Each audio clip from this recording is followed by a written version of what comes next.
Perkenalkan, saya Nadia. Panggilnya kakak aja, nggak usah pakai bu ya. Awas kalau panggil bu. Sekarang sih kerjanya di Santosa Hospital Bandung Sentral yang di Kebun Jati. Tadi udah dijelasin sama Putri, emang prakteknya di ruang ICU sih. Jadi kalau mau cari saya ya carinya di ICU. Carinya di rumah ya Kak Nadia ya. Oh ya, boleh, boleh. Nah, sebelum kita mulai untuk berbincang-bincang bersama Kak Nadia, nanti kita bakalan ngajakin nih member-member kita. Nah, buat member-member kita yang misalnya nonton live IG kita, ini juga nanti bisa nonton juga ya live Facebook kita. Nah, nanti video ini bakalan di-share di YouTube kita juga. Nanti jangan lupa di-like, share juga dan subscribe juga. Nah, kalau misalnya untuk yang nonton di live IG, nanti member-member kita itu tuliskan namanya di di kolom komentar. Nanti kita bakalan undi untuk mendapatkan 1 bulan keanggotaan juga gratis. Nah, kalau bagaimana sih kalau misalnya di luar member? Nah, nggak apa misalnya nih teman-teman member ngajakin nih untuk nonton live IG kita. Nanti juga temennya itu boleh tuliskan namanya di kolom komentar dan jangan lupa juga kasih tahu di mana nih klub paling dekat. Nah, nanti kita juga akan undi juga di akhir untuk 1 bulan keanggotaan gratis. Nah, buat member nih yang nonton, itu juga nanti bakalan diundi di akhir. Jadi member-member kita harus nonton kita sampai beres percakapannya. Nanti kita bakalan undi di akhir dan kita akan sebutin nama-nama member yang nonton. Kalau misalnya membernya nggak nyahut nih, kalau misalnya membernya udah nggak nonton lagi, nanti kita bakal akan lempar ke penonton berikutnya. Oke, udah jelas ya. Jadi kita nungguin nih, ayo member-member semua Curve kan udah punya 6 cabang nih di Bandung, tuh cabangnya lagi di Tasik ya. Jadi udah banyak banget. Ayo kita nonton sama-sama. Tuh ada ya. Nah, ayo Dokter Nadia, hari ini kita temanya apa nih Kak? Temanya sih tentang reproduksi ya, reproduksi kesehatan reproduksi wanita. Nanti sih seperti yang udah diposting di Instagramnya Curve, kita nanti bakal bahas soal calon-calon ibu. Jadi buat yang mau program-program hamil, boleh nanti kita bahas bareng-bareng. Ya, nah tuh ya nanti kita bakalan dengerin nih penjelasan-penjelasan dari Dokter Nadia ya. Jadi kalau misalnya untuk member-member kita yang ikut di Curve itu udah program hamil, diwajibkan nonton nih percakapan kita. Kan maksudnya dapat ilmu juga nih ya. Nah, sebentar lagi kita mulai ya. Yo, ditunggu. Nih, halo nih ada dari Febri, ada yang dari Tasik tuh ya. Karita. Nah, bentar lagi 3 menit lagi kita akan mulai ya pertanyaannya. Oke, nah udah siap-siap. Oke, nah udah siap ya si Kanadianya. Oke, nah ini udah mulai banyak nih ya. Yuk teman-teman jangan lupa nih lumayan ya dapat 1 bulan keanggotaan gratis kalau misalnya member. Kalau misalnya di luar member juga boleh.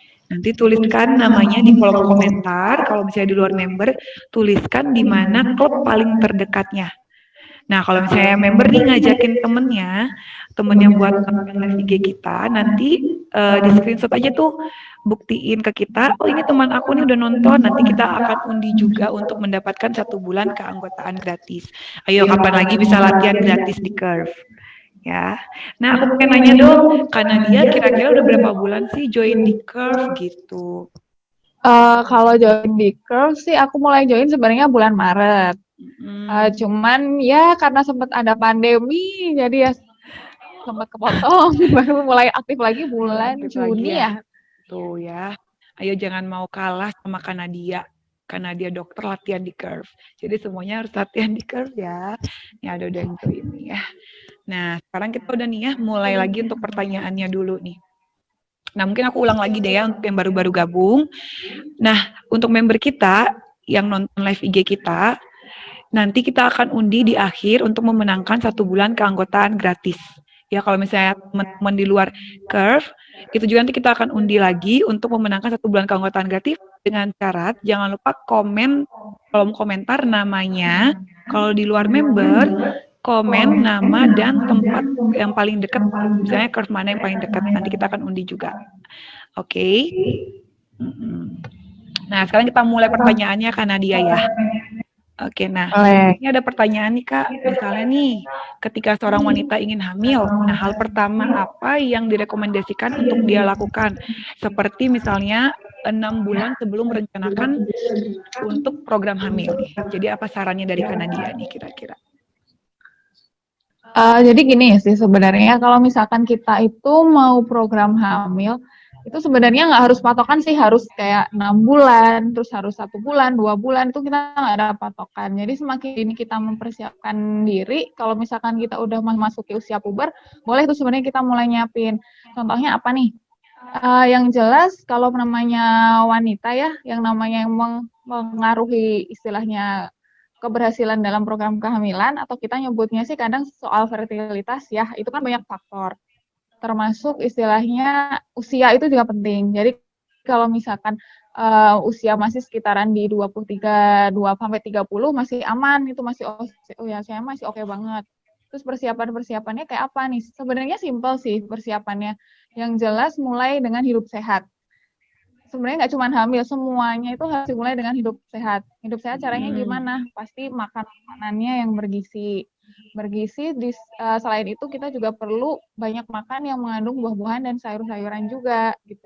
Banyak serat, terus juga diimbangi. Sebenarnya yang paling penting sih, karena kebanyakan masalah-masalah tentang fertilitas akhir-akhir ini itu adalah tentang kurangnya aktivitas fisik.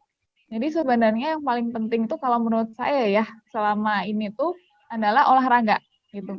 Jadi kan olahraga itu pun jangan cuman sebulan sekali, terus seminggu sekali, itu kurang gitu. Kenapa? Karena kalau seorang wanita itu apalagi kalau misalkan dia punya target nih pengen program hamil itu baiknya adalah olahraga minimal 1 minggu itu 150 menit.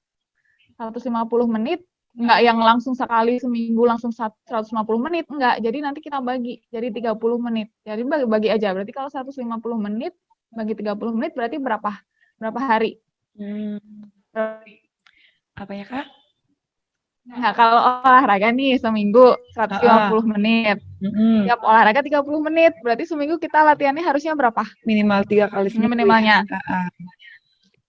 Kan minimalnya kurang lebih sekitar 3-5 hari lah itu minimal harus olahraga. Nah, selain itu boleh juga kita minum seperti suplemen-suplemen. Suplemennya itu vitamin.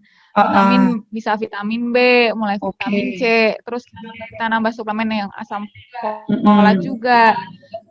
Ada juga sih sebenarnya yang penting itu adalah untuk melakukan medical check up. Kenapa? Karena kan ada beberapa faktor yang mungkin nggak kelihatan secara luar nih. Secara luar orangnya sehat nih, gitu. Gendut juga enggak, terlalu kurus juga enggak gitu. Tapi akan lebih baik kita harus medical check up ke dokter. Kita cek dulu, cek darah dulu gitu. Terus bisa juga mungkin kan ada orang yang berpendapat bahwa kalau misalkan dok kalau misalkan saya melihara kucing di rumah gimana gitu. Sering banget ditanyain kan kayak gitu. Nah sebenarnya kan kita takutnya kalau kucing itu membawa infeksi. Infeksinya sih kita nyebutnya bisa namanya torch. Nah itu tuh bisa dicek gitu sebelum kamu melakukan program kehamilan itu bisa dicek. Jadi kalau misalkan ada gangguan terhadap itu bisa diobatin dulu gitu. Jadi misalkan kamu nanti nikah terus kamu udah ketahuan nih apa sih yang masih kurang gitu. Jadi nanti waktu pas nikah udah oke semua. Jadi istilahnya bisa langsung abis nikah ini kita ada vulgar aja ya karena kita bahasnya soal medis berhubungan ya syukur-syukur alhamdulillah kalau langsung hamil kayak gitu sih. Terus harus juga menjaga diri dari stres. Itu penting juga. Tidurnya juga harus cukup. Banyak minum juga. Terus ada satu lagi yang sering banget ditinggalin sama orang-orang itu adalah kalau misalkan kita udah menikah punya suami yang dicek jangan cuma istrinya aja gitu. Jadi suaminya perlu dicek. Jadi persiapannya tuh banyak sebenarnya. Kalau misalkan ada yang bilang aku nggak ngapa-ngapain kok tapi akhirnya juga bisa hamil gitu. Ya nggak apa-apa gitu itu mah istilahnya ya Anda sedang beruntung gitu kan tapi banyak juga di luar sana yang istilahnya masih kurang beruntung gitu. Itu sih kurang lebihnya sih seperti itu. Oh ya sama ini satu lagi ketinggalan. Siklus menstruasinya. Berarti dicatat. Jadi dicatat hari pertama menstruasi sampai hari terakhir menstruasi itu harus dicatat terus setiap bulan dan sekarang dari aplikasi handphone mau pakai Android mau pakai Apple banyak banget aplikasi yang buat istilahnya kita tracking period. Nah itu dicatat. Udah canggih juga ya sekarang ya Kak ya.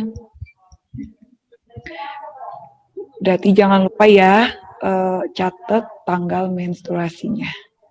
Nah, sekarang nih pertanyaan berikutnya nih Kak ya. Nah, hal-hal apa aja sih yang perlu yang Kakak lihat nih yang perlu dipersiapkan sebelum kehamilan? Mungkin yang sangat membutuhkan banyak waktu nih Kak. Misalnya apakah kita harus memperhatikan misalnya kayak polip, kalau misalnya menstruasi kita tidak teratur, atau mungkin kelebihan berat badan. Nah, kira-kira tuh seperti tekanan darah tinggi juga tuh kita perlu perhatikan nggak sih Kak sebelum kita memulai program hamil gitu Kak? Penting banget. Itu benar-benar faktor-faktor yang penting banget. Makanya tadi aku sempat bilang bahwa sebenarnya persiapan kehamilan itu penting untuk melakukan medical check up. Medical check up juga ya, sangat penting ya. Kenapa? Misalkan nih, tadi Putri sempat bilang polip gitu. Kita tahu polip dari mana gitu kalau kita nggak periksa. Sedangkan polip itu kan isinya dari di dalam gitu. Masa kita mau lihat langsung dari luar kan nggak mungkin. Benar ya. Yang bisa ngelihat langsung pastinya dari Kecuali dokter. ada yang ngada-ngada gitu. aku polip gitu ya nggak mungkin. Nah, Itu emang itu harus nggak medical mungkin. check up ya. Bener. Misalkan istilahnya mau ronsen aja kalau polip kalau di ronsen nggak kelihatan gitu. Polip itu biasanya kelihatannya misalkan kita melakukan pemeriksaan dalam. Pemeriksaan dalam itu maksudnya adalah kita meriksa bagian dalam alat kelamin wanita dan itu dilakukan sama dokter obstin. Bisa juga nanti dari USG itu baru kelihatan. Gitu. Terus kalau soal yang menstruasi tidak teratur. Menstruasi tidak teratur, kenapa tadi saya tekankan bahwa catat nih siklus menstruasinya. Harus dicatat misalkan nih sebelum menikah sehamin 1 tahun mulai catat. Nanti kamu kan akan tahu pola menstruasimu itu teratur atau enggak. Kalau nggak teratur, cari tahu penyebabnya gitu. Apa sih penyebabnya? Apakah ada gangguan hormon? Itu pun juga tahu kalau kamu periksa dulu. Yang kedua, lagi stres nggak nih? Gitu. Karena stres itu juga ngaruh gitu pada pola menstruasi, siklus menstruasi. Gitu. Ada orang yang gara-gara stres terus jadi nggak mens sekian bulan. Ada ya. Ada juga yang gara-gara stres mens yang harusnya cuma 7 hari bisa sampai 14 hari. Itu juga ada kayak itu. Itu penting juga. Jadi catat, jangan lupa selalu catat tanggal mens setiap bulannya gitu. Terus kalau masalah seperti obesitas, tekanan darah tinggi, nah itu kontrolnya seperti yang seperti saya tadi bilang. Misalkan obesitas caranya gimana ya? Memang gini, orang-orang yang dia dengan obesitas itu memang ada kecenderungan untuk chance-nya atau kesempatannya dia hamil itu sedikit lebih rendah dibandingkan orang dengan ideal body weight. Jadi dengan orang berat badan ideal. Mengatasi obesitas gimana? Yang jelas satu, diet. Tapi dietnya yang benar, jangan ngaco. Tuh dengerin. Karena diet ada yang selalu aku nggak mau makan sehari gitu. Atau aku mau makan sehari sekali doang, salah, nggak boleh kayak gitu. Diet itu artinya adalah mengurangi porsi makan, bukan berarti kamu nggak makan sekali, terus mengganti makanannya. Betul ya. Kalau misalkan awalnya suka dengan goreng-gorengan, lemak-lemak jahat gitu kan, kita nggak tahu tuh gorengan minyaknya tuh udah dipakai berapa kali. Jadi kita coba ganti cemilan dari gorengan, kita ganti ke buah-buahan kayak gitu. Terus kalau obesitas selain diet makanan, kita juga harus diet olahraga. Itu penting banget gitu. Percuma juga kalau misalkan kita gendut banget ya, terus bisa kurus, lemaknya istilahnya udah menipis banget. Kalau misalkan kita nggak olahraga, itu kulit yang awalnya dia melar, kalau lemaknya hilang, nanti dia pasti akan ngendor gitu. Ngendor nanti kelihatan kayak bergelambir, kayak nenek-nenek keriput kan nggak cantik kalau kayak gitu. Nah, cara mempercantiknya gimana? Olahraga pastinya itu penting banget ya. Terus tekanan darah tinggi juga, tekanan darah tinggi itu banyak faktor. Misal dari keturunan yang pertama, terus yang kedua pola hidup, makan nggak bener, tidur nggak bener, sering begadang kayak gitu. Terus cara ngaturnya gimana? Tetap sama sih. Kalau darah tinggi itu kuncinya adalah diet rendah garam. Diet rendah garam ya. Jadi kalau konsumsi garam, itu garamnya harus kita kurangi atau kita switch dari garam yang biasanya garam dapur kita pakai, kita cari garam yang dia rendah natrium. Sekarang itu banyak banget di pasaran yang jual garam rendah natrium. Bisa juga sih pakai garam dengan banyak mineral. Contohnya yang saya tahu itu Himalayan salt. Nah, itu bisa juga dipakai kayak gitu. Itu sih kalau yang masalah pertanyaannya ini. Itu ya, tadi udah dijawab semua sama Kak Nadia ya. Jadi penting banget intinya mah olahraga sama pola makannya dirubah ya. Nah, pengen nanya lagi nih Kak ya, jenis makanan apa nih yang Kak Nadia rekomendasikan untuk orang-orang yang emang bener-bener pengen program hamil, dan apa juga makanan yang harus dihindari nih semasa kita pengen program hamil? Oke, kalau makanan sebenarnya gini, kalau makanan itu sih nggak ada makanan spesifik yang istilahnya kamu kalau makan ini nanti kamu jadi subur gitu. Nggak ada Nggak makanan ada yang ya? kayak gitu tuh, nggak ada. Yang penting adalah makanan itu harus tercukupi kebutuhan gizinya. Memang sedikit ada catatan untuk yang melakukan program hamil adalah kita konsumsi cukup banyak makanan yang mengandung tinggi antioksidan gitu. Oke, antioksidan. Contohnya apa? Di sayur buah itu selalu tinggi oksidan, kacang-kacangan Hmm, juga itu tinggi penting oksidan. banget. Yang lagi ngetren sih akhir-akhir ini yang mulai terkenal itu adalah chia seed, Oh, biji chia seed chia. ya? Nah itu lagi terkenal banget dan itu kan gampang ya makannya kan cuma biji-bijian nggak ada rasa, Iya. dicampur makanan oke, campur ke minuman oke. Nah itu Hmm. antioksidannya lumayan tinggi gitu. Tapi jangan salah ya, kadang tuh orang tuh ngira karena bentukannya chia seed itu kan kayak selasi. Jadi orang tuh selalu ngira itu selasi ya, Salah. padahal bukan. Beda itu dari Mirip ya, tumbuhan yang kembar berbeda tapi gitu. beda ya Kak ya? Betul. Terus yang kedua tadi lemak. Lemak itu jahat sekali sih. Sebenarnya ada lemak baik, itu lemak yang didapat dari sayur-sayuran. Nah, itu bisa juga. Terus yang istilahnya kita yang biasanya make lemak-lemak trans kita nyebutnya tuh kayak minyak goreng yang sekarang dijual di pasaran. Nah, itu sebenarnya kurang baik gitu. Kalaupun terpaksa banget mau make, itu cari yang istilahnya filtrasinya oke. Terus kalau make jangan dipaksa. Artinya dipaksa gimana? Aku mau hemat minyak gorengnya aku pakai buat goreng 5 kali baru aku buang. Nah, itu nggak boleh kayak gitu. Oke. Bukan ngajarin boros sih sebenarnya. Memang kalau sehat itu mahal. Mahal. Emang benar sih.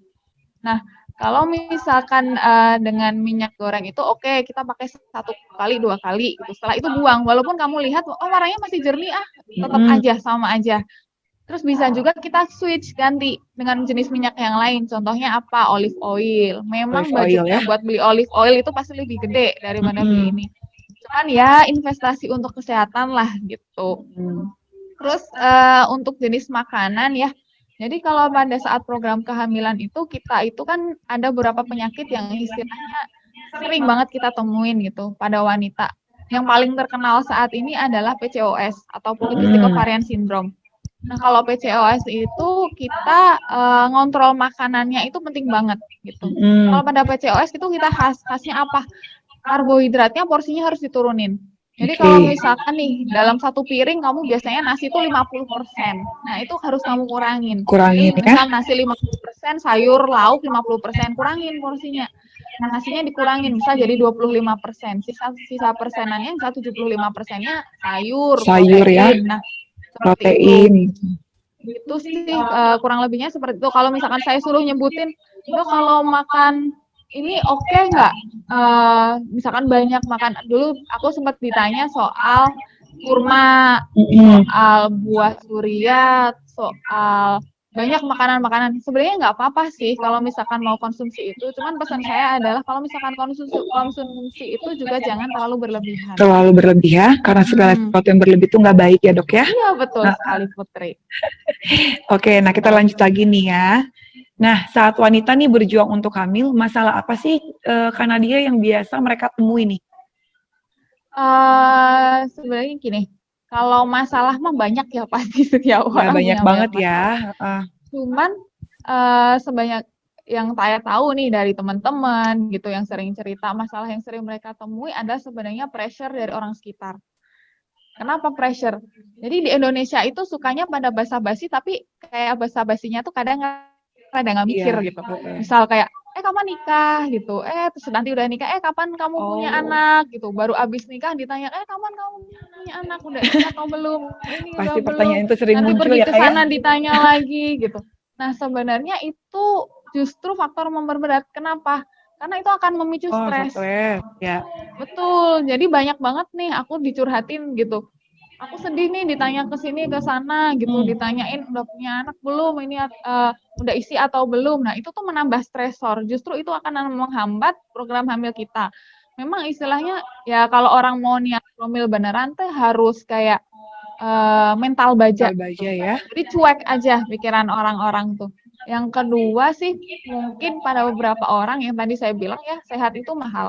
Mahal. Kita mau hidup sehat itu, ngontrol makanan itu pun cukup susah gitu. Mm. Apalagi di kota besar. Sebenarnya kalau keuntungan tinggal di desa itu lebih enak. Kenapa? Karena di desa itu kita nyari sumber makanan alaminya lebih gampang. Iya, ya. Kalau di kota kita mau cari sumber alami yang masih oke, mau cari organik harganya pasti mahal gitu. Mm. Itu juga tantangan terbesar gitu. Jadi kita kalau misalnya mau promil pun kita juga harus nyediain budget tersendiri gitu untuk mempersiapkan promil. Kurang lebih sih itu sih kalau menurut aku. Terus ini juga jangan pernah takut datang ke dokter. Apapun masalahnya, jangan istilahnya suka banget dengar-dengar kata tetangga aku nih, ini harusnya gini, kata Ya. si B harusnya gini, jangan kayak gitu. Kalau misalkan kamu merasa ada sesuatu yang salah dari kamu, misalkan aku menstruasi kok lebih dari seminggu ya, misalkan sampai 2 minggu nggak berhenti-berhenti nih, kenapa ya? Ayo ke dokter gitu, kita cek gitu, apa Cek yang ya. salah dari kamu gitu. Jangan sampai gara-gara kamu dengerin tetangga atau gimana, terus ada suatu masalah dan semua terlambat gitu. Gitu. Berarti intinya juga ya selalu kita melakukan medical check up, konsultasi ke dokternya. Jadi kalau emang benar-benar udah pengen program hamil itu jadi jangan di skip lah ibaratnya kayak gitu ya kayak karena kan memastikan untuk kesehatan kita juga, untuk calon bayinya juga. Nah lanjut lagi nih Kak pertanyaan berikutnya nih. Nah hal apa nih yang perlu dilakukan seorang pria nih untuk mendukung program hamil kita juga? Nah misalnya apakah ada sesuatu yang secara khusus yang harus dilakukan oleh pria Kak? Oke. Selama ini orang Indonesia itu punya stigma bahwa kalau misalkan pasangan suami istri itu lama nggak punya keturunan misalkan, ataupun program hamil udah bertahun-tahun nggak berhasil, kadang orang ngejudge bahwa wanitanya yang salah.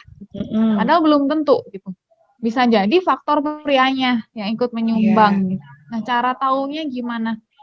Yang pertama sebenarnya kalau persiapan yang secara alami bisa dilakukan tetap ngatur makan itu. Pola hidupnya harus diberesin.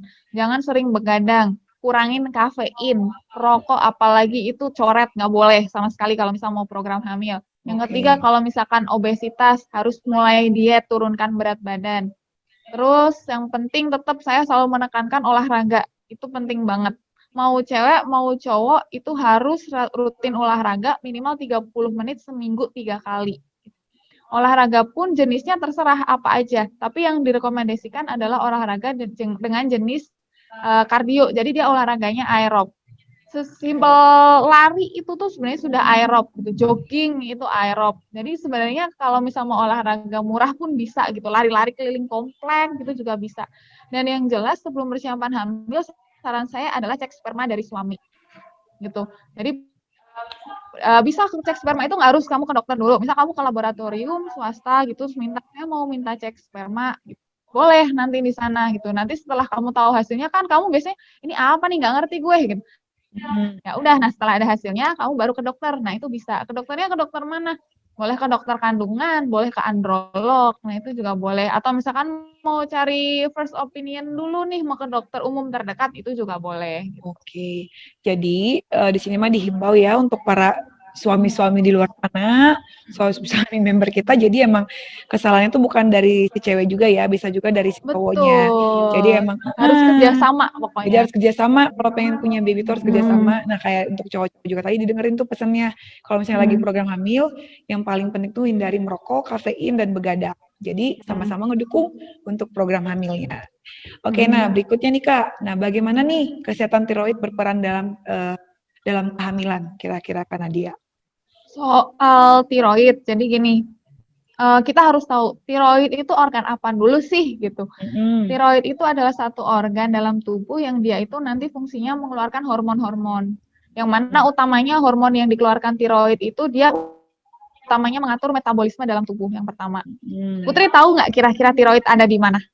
Tiroid nih biasanya ada di di mana? Karena nggak banyak orang tahu. Bagian perut ya? Nah. Atau di sini? Ya, jadi gini, memang benar gini. Orang tuh selalu bilang ada kelainan nih di tiroid gitu. Tapi kadang tuh orang nggak tahu letaknya ada di mana. Tiroid itu ada di leher bagian di depan. leher bener ya. Kalau misalkan pada perempuan, kalau dia normal itu biasanya susah untuk diraba gitu. Kalau Oh, misalkan keraba itu biasanya ukurannya udah mulai sedikit membesar. Kalau pada cowok mm-mm. itu di bawah jakun. Nah, Oke. posisinya ada di sini. Dia bentuknya kayak kupu-kupu. Nah, kayak Oke. gitu. Dia utamanya benar pengatur metabolisme dalam tubuh gitu. Jadi Oke. kalau misalkan tiroid itu, kalau penyakit yang paling sering itu adalah ada dua. Kalau nggak hiper, itu hipotiroid gitu. Jadi kalau misalkan kalau apa hubungannya sih dengan program kehamilan dengan kesuburan tiroid itu kalau pada wanita.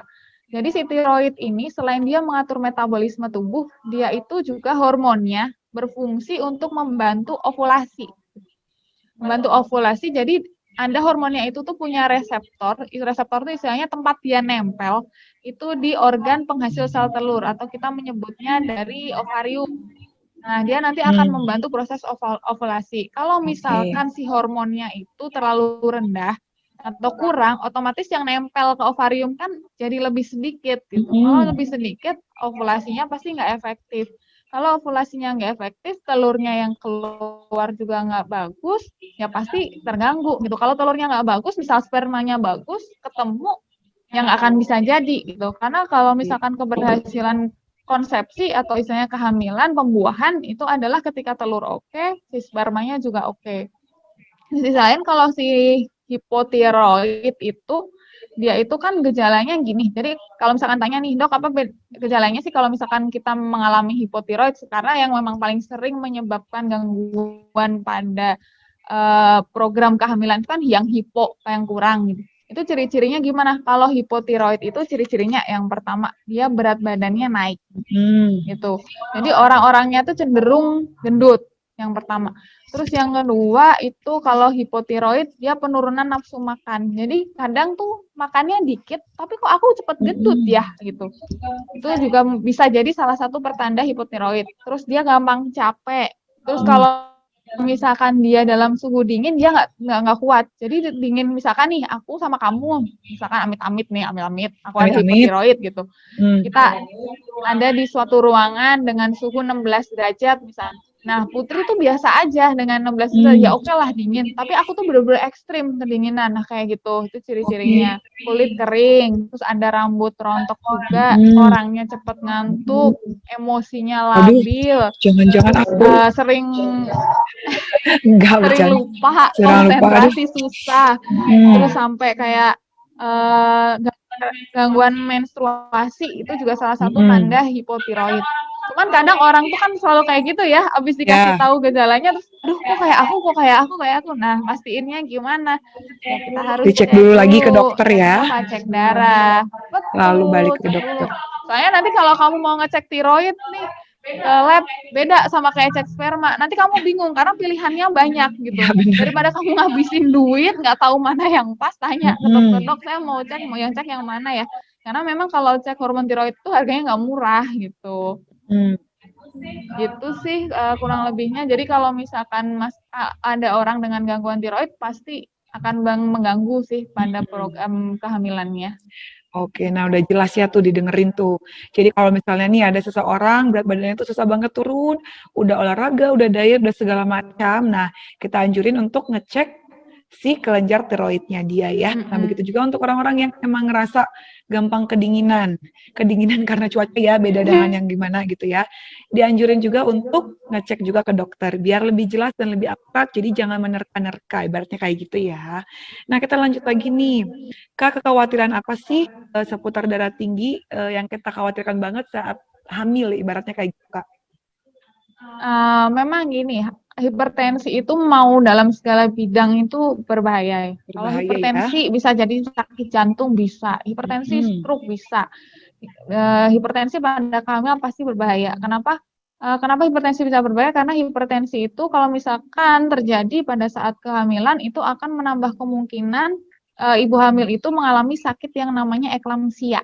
Oke. Eklamsia itu apa? Eklamsia itu jadi kalau kita kebanyakan dokter kandungan itu ngomongnya ke pasien itu adalah keracunan kehamilan seperti itu. Hmm. Nanti gejalanya apa? Gejalanya itu adalah ibu hamilnya bisa sampai kejang. Hmm. Wow. Bisa sampai kejang. Kalau misalkan misalkan kejang itu kan pasti ada sesuatu yang bermasalah, artinya ada suatu kelistrikan dalam otak yang dia nggak oke gitu. Bisa juga oksigenasinya karena nggak oke gitu. Nah, kalau misalkan sampai terjadi kejang, itu pasti ngaruh ke bayinya. Suplai oksigen yang nggak oke, nutrisi ke bayinya nggak oke, amit-amit sejelek-jeleknya nih, kalau eklamsia tidak tertolong, bisa jadi entah ibunya yang nggak selamat atau bayinya yang nggak selamat. Wow. Jadi berbahaya Serem sekali. ya. Jadi kalau misalkan kita ngontrol tekanan darah sejak sebelum kehamilan itu penting gitu. Tapi jangan santai juga gini. Soalnya ada juga penyakit itu yang ketika dia sebelum hamil, dia tensinya normal nih, kolesterol bagus kok dok, nggak ada masalah apa-apa. Tapi ada juga yang dia waktu hamil jadi hipertensi. Nah itu ada kasus seperti itu. Makanya emang penting kalau kita periksa waktu saat udah hamil, itu kita mulai periksa minimal ya oke lah sebulan sekali gitu. Nggak harus kok ke dokter spesialis kandungan gitu. Kalau misalkan yang terdekatnya adalah bidan, ya boleh ke bidan. Nah, bidan juga bisa nensi kok, nggak usah ke dokter. Nah, nanti dari bidannya tahu nih batasan-batasan tensi normal itu berapa, yang bagus gitu. Tetap kita pakai patokan tensi yang normal itu kisarannya, kan kita ada tekanan darah itu sistolik, diastolik. Sistolik itu kita range-nya tetap 110 sampai 120. Kalau diastolik itu di 70 sampai 80. Kita batasannya gitu. Kalau udah mulai di atas itu tuh udah mulai tanda-tanda, apalagi kalau sistoliknya udah sampai 140 itu udah mulai tanda seru, apalagi kalau ibu hamil. Nah, itu harus benar-benar perhatian sekali gitu. Oke, nah udah jelas ya. Berarti kalau misalnya untuk orang yang benar-benar pengen program hamil, jadi jangan cuma di awalnya aja nih, ya. Karena kan tadi udah jelasin, ibu hamil juga bisa rentan terkena ya hipertensi.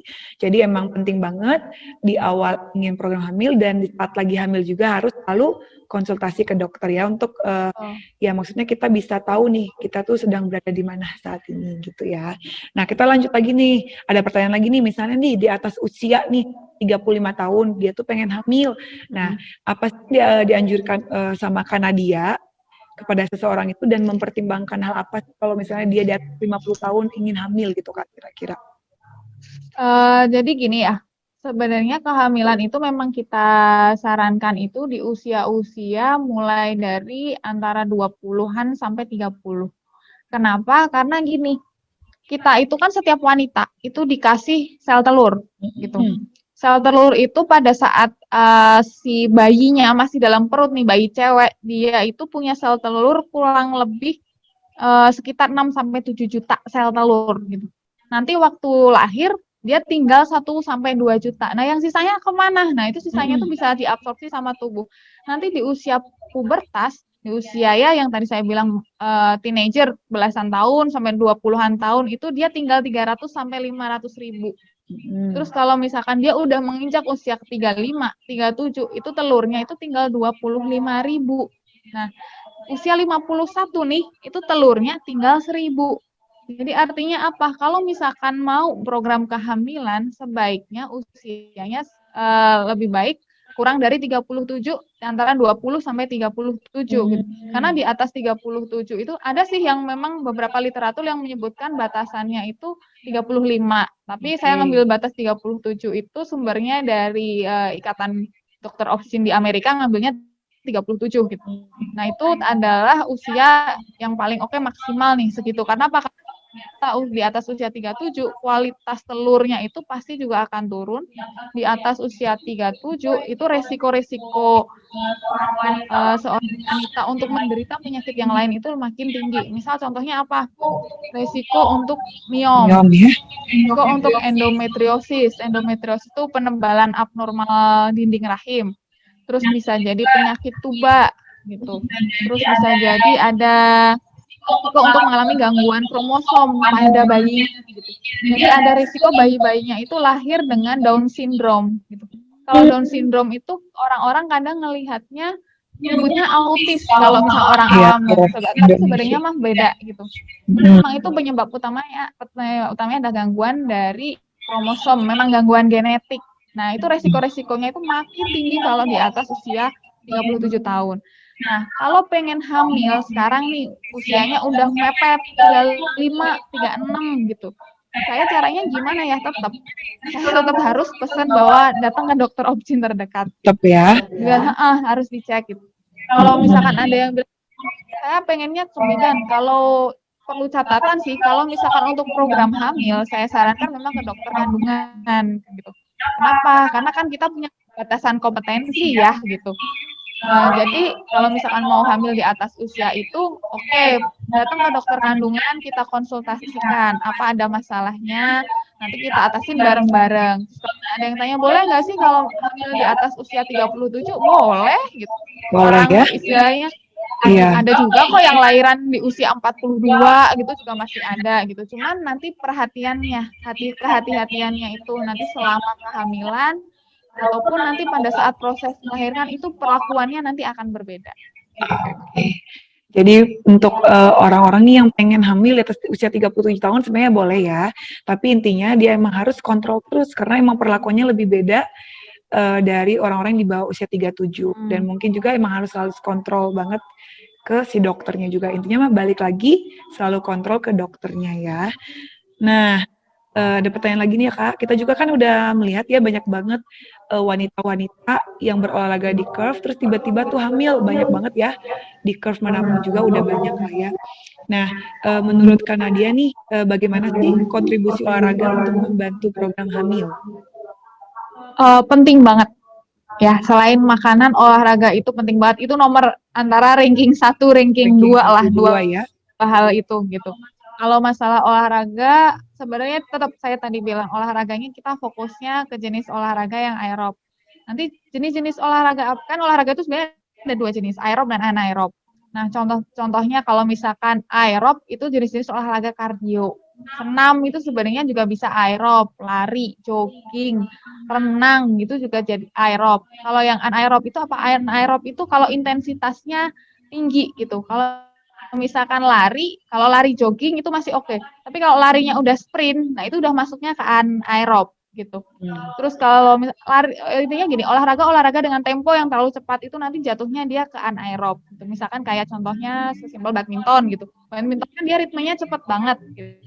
Nah itu juga istilahnya jadi olahraganya anaerob. Nanti kalau detailnya apa aja sih dok, list-listnya pengen tahu, googling aja banyak, nanti ada Ada ya. perbedaan gitu. Dan hampir informasinya pun kalau saya yang lihat ya dari Google untuk perbedaan antara olahraga aerob dan anaerob itu sama sih, masih maksud kualitasnya masih oke kan. Kadang ada juga yang nyebarin hoax ya, tapi kalau jenis olahraga aku rasa sih masih oke gitu.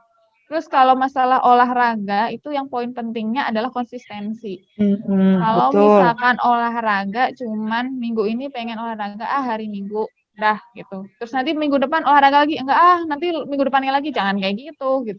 Jadi olahraga itu harus konsisten gitu. Kalau misalkan kamu targetnya seminggu ini aku olahraga 3 kali. Oke, nanti minggu depan usahakan 3 kali lagi, minggu depan 3 kali lagi. Jadi harus selalu konsisten. Dan lama olahraganya tuh nggak yang harus ekstrim. Ada orang berpendapat bahwa aku olahraga ada sebulan sekali, tapi sekalinya olahraga 3 jam gitu, nge-gym 3 jam. Nah itu justru salah, jangan kayak Salah ya. gitu. Sebenarnya olahraga 30 menit itu cukup gitu, asalkan kamu konsisten. Konsisten ya. Tapi kalau pengaruhnya ke dalam istilahnya program kehamilan, penting nggak? Ya penting banget. Itu akan mempengaruhi metabolisme, hormon-hormon kamu itu nanti juga akan terpengaruh. Jadi akan lebih banyak. Jadi gini, kalau misalkan orang olahraga, itu dia after feel exercise-nya itu dia rasanya itu happy. Betul. Karena ada keluar hormon endorfin, itu salah satu hormon yang baik gitu.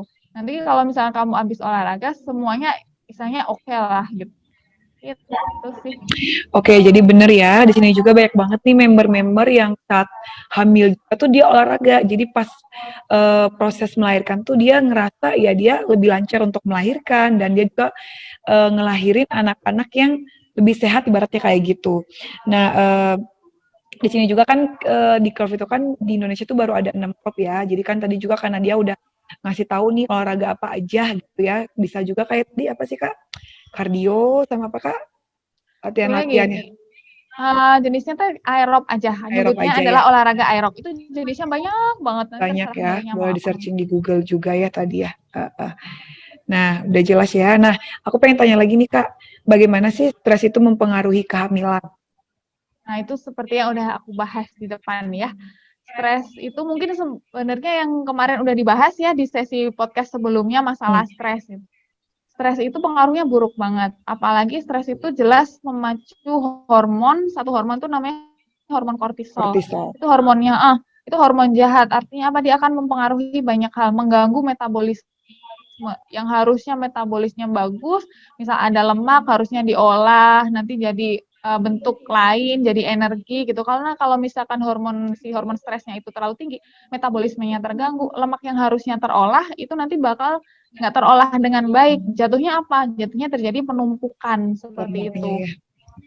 Dan emang kalau misalkan ditanya kronologisnya gimana sih dok? Kalau misalkan stres tuh kenapa jadi hormonnya kacau balau? Nah itu panjang banget ceritanya gitu.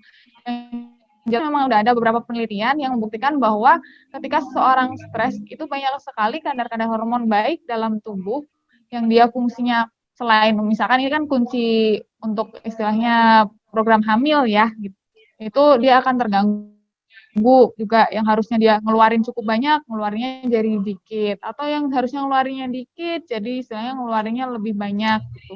Jadi salah satu kunci program hamil pun dari dokter-dokter kandungan dimanapun itu selalu bilang jangan dibawa stres. Lalu gitu. Salah satunya gimana? Olahraga. Setelah olahraga kan tadi jadi happy gitu. Si endorfinnya keluar ya kayak. Jadi benar ya. Jadi benar banget kalau misalnya untuk stres itu, kalau misalnya orang tipikalnya gampang stres, paling emang dianjurin untuk olahraga atau mungkin jangan terlalu untuk ngelepasin stresnya ya disuruh olahraga kayak gitu, yang paling enggak si dampak stresnya itu enggak terlalu untuk tubuhnya dia ya. Nah, ada lagi nih Kak Nadia ya, bagaimana nih cara menentukan waktu untuk program hamil? Misalnya nih ada tips khusus nggak sih untuk membuat si kehamilan itu lebih mudah dari Kak Nadia? Kalau untuk tips hamil, kapan sih waktu yang tepat untuk program? Tadi sama catat dulu siklus. Lagi. Nah, nanti bahkan yang siklusnya nggak teratur pun itu bisa ketahuan. Memang istilahnya siklus normal orang itu menstruasi itu di 28 hari rata-ratanya gitu.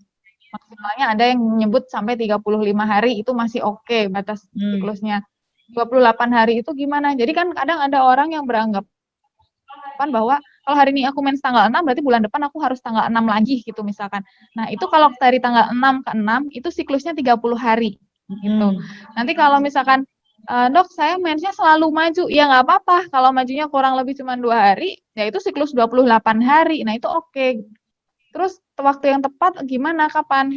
Pembuahan itu terjadi kalau misalkan si sperma itu ketemu ovum, nah ovum itu dikeluarinnya pada saat ovulasi. Jadi si telur itu dikeluarin dari si ovariumnya. Nah, kapan sih ovulasi itu terjadi? Pada siklus 28 hari, itu keluarnya di hari ke-14 dari hari pertama menstruasi. Jadi kalau misalkan menstruasinya tanggal 1, berarti ovulasinya kurang lebih tanggal 14. Cuman, kapan sih kita tahu apakah benar-benar dia ovulasi atau enggak? Kan ada nih yang siklusnya tuh nggak teratur, ada yang 28, ada yang 30, ada yang kadang 16 hari gitu, misalnya lagi stres banget gitu ya, berubah itu kan susah nentuin 14 hari. Ada beberapa cara untuk kita tahu kapan kita itu lagi ovulasi. Cara gampangnya adalah kita harus mengukur suhu tubuh basal. Jadi gini, waktu abis nikah nih rajin-rajin tiap pagi bangun tidur ukur suhu, catat gitu. Kenapa? Nanti ketika dia ovulasi, nanti ada sedikit kenaikan suhu tubuh. Jadi tubuh tuh rada anget. Misalkan suhu normalnya dia itu di 36,5, kurang lebih naik turunnya 36,7, 36,8 lah, atau mungkin turun 36,3. Bisa jadi nanti waktu dia ovulasi jadi 36,9 atau bisa sampai 37 atau 37,1 gitu. Jadi ada sedikit kenaikan. Nah, nanti kamu akan tahu. Memang waktu bulan pertama itu baiknya dicatat full, yang niat gitu, dicatat gitu. Nanti akan kelihatan nih. Oh, emang benar nih aku mulai istilahnya ovulasinya segini.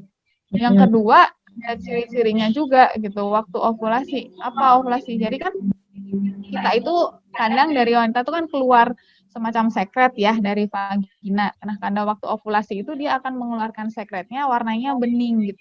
Kalau mau tahu emang beningnya kayak apa dok? Kayak putih telur gitu.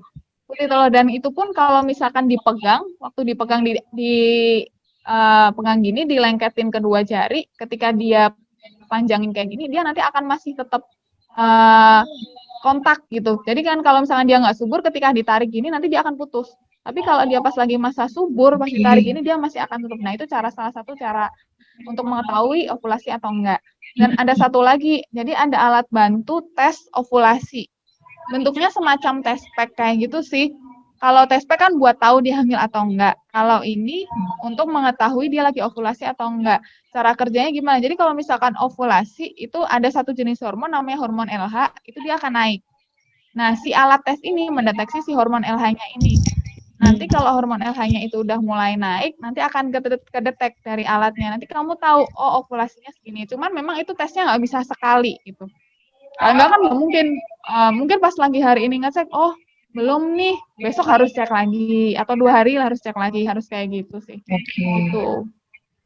Kurang lebih kalau harusnya kayak gitu. Terus kapan tepat waktu yang hamil, nanti ada, kalau misalkan kamu download suatu aplikasi kalender kehamilan, nanti biasanya dia akan ngasih hari-hari di mana kamu kemungkinannya subur. Nah, di hari-hari itu silahkan rajin berhubungan dengan suami. Tapi rajin bukan berarti setiap hari ya. Rajin itu paling enggak, yang paling jarak terdekat itu adalah 2 hari sekali. Jangan terus tiap hari. Karena apa? Karena sperma itu juga butuh di recharge gitu, diisi ulang gitu. Jangan dihabisin terus gitu. Itu kualitasnya kurang bagus. Kurang bagus ya. Jadi udah jelas ya. Nah, ini ada pertanyaan lagi nih, kayak aku akan gabung lagi aja nih.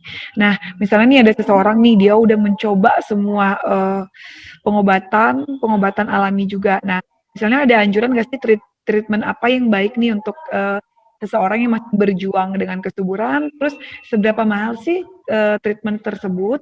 Dan jika itu pria, apakah si pria itu juga membutuhkan treatment nggak, Kak? Dan biasanya treatment apa yang dianjurkan untuk pria gitu, Kak? Gini, kalau misalkan yang dimaksud pengobatan alami ya oke, mungkin akan banyak ya, pasti dari orang-orang tua, minum ini, makan itu, Makan ini, gitu makan banyak. itu ya. Misalkan itu udah dicoba nih, dicoba semua, tapi kamu melupakan satu step. Biasanya orang-orang yang sudah mencoba itu, dia melupakan satu step yang saya bilang tadi, medical check up dan harus ke dokter dulu. Kebanyakan seperti itu. Jadi kalau memang sudah kamu coba segala macam obat, apalah herbal lah, itu makanan apa kurma muda lah atau ini dari suplemen apalah itu tetap tidak berhasil, datanglah ke dokter kandungan biar dicek. Itu minimal kita USG dulu dan USG-nya itu pun beda USG-nya, nggak kayak USG orang hamil, ibu hamil itu kan USG-nya di perut. Kalau untuk USG program kehamilan itu nanti dilakukannya USG-nya transvaginal. Jadi lewat memang dimasukkan ke dalam gitu. Makanya pemeriksaan ini pun juga harusnya yang udah nikah gitu. Kalau belum nikah kan ya berarti kayak semacam istilahnya diperawanin sama alatnya gitu. Nah, itu harus dicek dulu, nanti dilihat gambaran telurnya gitu. Dan kalau misal tanya, "Dok, kapan sih waktu yang tepat untuk periksa ke dokter kandungan?" Waktu yang tepat itu adalah hari kedua menstruasi kalau mau ke dokter kandungan. Hari kedua atau hari ketiga gitu. Jangan istilahnya takut, ih hari kedua ketiga nanti kalau misalkan diperiksa USG transvaginal dimasuk-masukin banyak darah dong dok. Nggak apa-apa, nggak usah takut karena itu kita akan mau melihat gitu. Melihat sel telurnya dari awal nanti bentuknya bagus atau enggak, ada gangguan atau enggak. Nanti sama dokter kemudian dilakukan check up berikutnya. Biasanya dilakukan di hari ke-10. Nanti tetap juga harus di-follow up lagi hari ke-14 seperti itu. Jadi emang periksanya nggak cuma sekali datang, masalah kelar memang.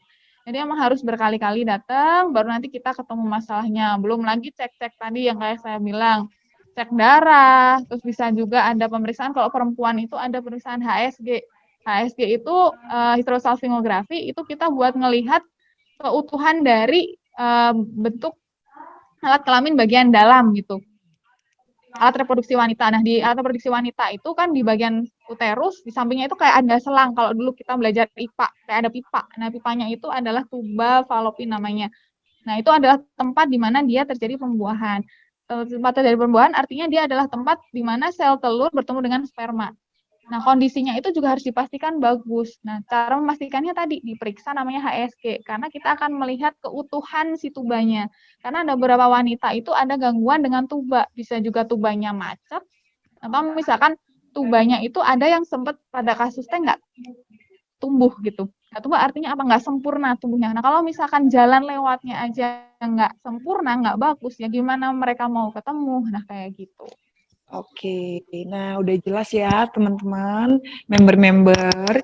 Nah pokoknya intinya mah selalu konsultasi ke dokternya ya. Apalagi kalau misalnya emang benar-benar emang program hamil banget, dan jangan lupa juga emang kerjasama sama suami, konsultasi sama dokternya, olahraga juga, dan pola makannya emang harus benar-benar diatur banget. Semoga nanti juga kalau udah berjalan kayak gitu, semoga berhasil gitu ya. Nah, sekarang sesi tanya jawabnya sama dokter Kak Nadia udah beres. Nah, sekarang aku akan jelasin lagi nih ya. Untuk member-member kita yang udah nonton kita dari awal sampai akhir, kan tadi nulisin namanya di kolom komentar nih ya. Nah, nanti kita akan undi nih untuk member kita dulu. Ada 2 orang pemenang untuk member kita ya. Nah, akan diundi namanya siapa, nanti aku akan sebutin, ditunggu ya. Nanti kalau misalnya aku sebutin namanya, jangan lupa komen pakai emot aja di kolom komentarnya ya. Coba ya, sama aku diundi. Oke, kita kocok ya. Ini nih. Karena dia bersedia dulu ya Kak ya. Kita kocok dia dulu, kocok. Kali aja aku juga menang. Oke, nanti pertama itu tuh atas nama Kak Diah Oten ya. Selamat. Ini member ya? Ya, satu lagi Satu dikocok lagi sama ini. Kak Nadia ya. Kalau yang ini hadiahnya apa nih yang ini? 1 bulan keanggotaan gratis ya, berolahraga di Curve. Oke. Ada yang ngacung ya, itu tuh. Oke, mana Mbak Dia? Maria Goretti KP itu Kopo ya? Oke, ya, dari nah, Kopo sama. berarti untuk member pemenangnya tuh dari Kak Dia untuk Cotton, yang satunya dari mana Kak Nadia? Dari Kopo, Maria Goretti. Oke, ada nggak orangnya? Coba. Orangnya di mana nih? Kalau nggak ada nih, kita akan kocok lagi untuk pemenangnya. Ayo komen dong, mana yang punya. Saya ngomong gini, hadir gitu, atau nggak jempol gitu. Ada ya? Ayo, Kak Dia, Cotton. Ini Maria lagi, Maria. Maria ada ya, ngasih jempol ya. Oke. Ayo. Nggak ada ya, kalau misalnya ada. Kocok lagi ya, hadiahnya nggak ada nih, yang dari Oten. Oke, nah aku akan kocok lagi nih. Oke, nah sekarang kita lihat. Oke, ini dari Yuni Pratiwi Suryanti. Kasih kadang nggak Kak? Nih. Nah ini ya, Yuni Pratiwi. Ada nggak? Kak Yuni Pratiwi, jempolnya.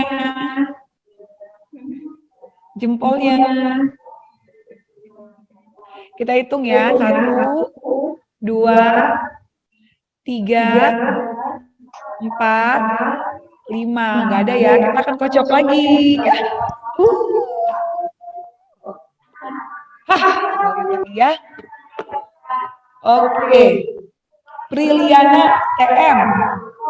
TM di mana? Tasikmalaya ya.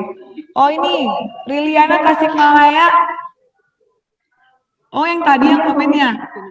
Yuni Pratiwi ada ya? Ada Yuni Pratiwi? Oke, Yuni ya. Oke, berarti Yuni ya. Tadi ada ya, Kak Yuni Pratiwi. Nah, sekarang selamat untuk para pemenang. Tadi itu dari Kak Yuni Pratiwi untuk Sura Sumantri. Dari Kopo dari mana? Namanya siapa Kak? Maria Goretti. Oh, Maria ya. Nah, selamat untuk mendapatkan 1 bulan keanggotaan gratis berolahraga di Curve. Jangan lupa datang ya untuk analisis kebugaran tubuhnya. Ini member ya? Oh, member. Jadi kalau di luar member, jangan lupa di screenshotin. Ya, di screenshotin tuh jadi grogi namanya. Coach Putri, halo. Bukan nih Putri. Iya, itu kan ada ini Putri, ketukar. Oke, nah sekarang kita bakalan ngucapin terima kasih untuk Kak Nadia. Nah langsung aja ya. Oh aku ke sana ya. Sebentar ya. Dicopot dulu headsetnya ya. Oke. Nah untuk Kak Nadia, social distancing. Kita harus social distancing jauh-jauh. Nah ini kita bakalan kasih voucher buat Kak Nadia. 1 bulan keanggotaan gratis, dan nanti juga ada hadiah yang bisa ditukarkan. Terima kasih. Oke, ya.